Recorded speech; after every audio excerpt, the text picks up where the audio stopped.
أولا مساء الخير للجميع، مساء الخير لعمان عاصمة القلوب، إلى عمان السلام، الأمن والأمان، إلى عمان التي لها في كل قلب فلسطيني سلام ومحبة واحترام. مساء الخير أيها الفنان، أيها الإنسان، أيها الوطن. عمر عبد الله. الله يسلمك يا رب وأشكرك على المقدمة الجميلة. باختصار أقول لك ما في فرق بين الأردن وفلسطين، إحنا أهل وإخوان، وإن شاء الله يا رب دائما تجمعنا المحبة ويجمعنا السلام ويجمعنا الحب والوفاء والازدهار إن شاء الله دائما يا رب. عظيم. فلسطين تظل بخير دائما بإذن الله تعالى. أولا صديقي بصفتي الرسمية كرئيس تنفيذي لمؤسسة تكريم شخصية عام في الإنتاج الفلسطيني، أولا سوف أهديك كتاب سيرة ومسيرة.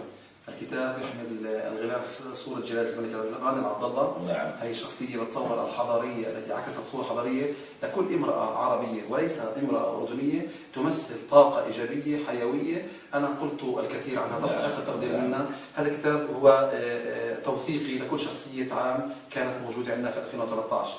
أولا هذا إهداء بشكل خاص، وكان إهداء طريق في حضرتك في الداخل، وأيضا اختيارك السنة كفنان 2014 شخصية عام 2014. هذا إن دل شيء يدل على رصيدك، إن دل على كم قدمت إلى الأردن خاصة وإلى الوطن العربي. وقلت للجميع أنني صاحب رسالة منذ البداية استمريت فيها، وهذا الاستمرار قلنا عنه هو النجاح بحد ذاته. فمبروك هذا اللقب. ليست الألقاب من تزيد النجاح مجدا، بل نحن من نزيد الألقاب مجدا، وأنت بحد ذاتك لقب ونجم.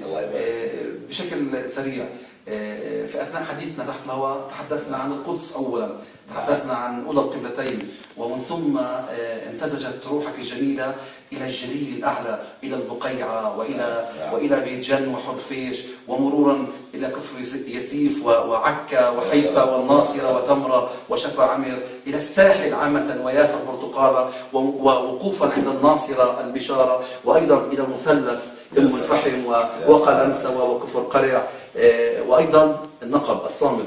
وأنت تعلم النقب هناك 190,000 فلسطيني باقون هناك في قرية اسمها العرقيب. أخي عمر سمعت عنها؟ هدت أكثر من 100 مرة، هدها الاحتلال وبنيت ثاني يوم. شوف عزيزي، صامدون إن شاء الله. ده محبيك هناك لكل فلسطين التاريخية اللي أنا بعرف يعني وأدرك إنه المشاهدين عندنا وأحبتي وأصدقائي كم منفرحين في هذه العيون وهذه الوجهتين.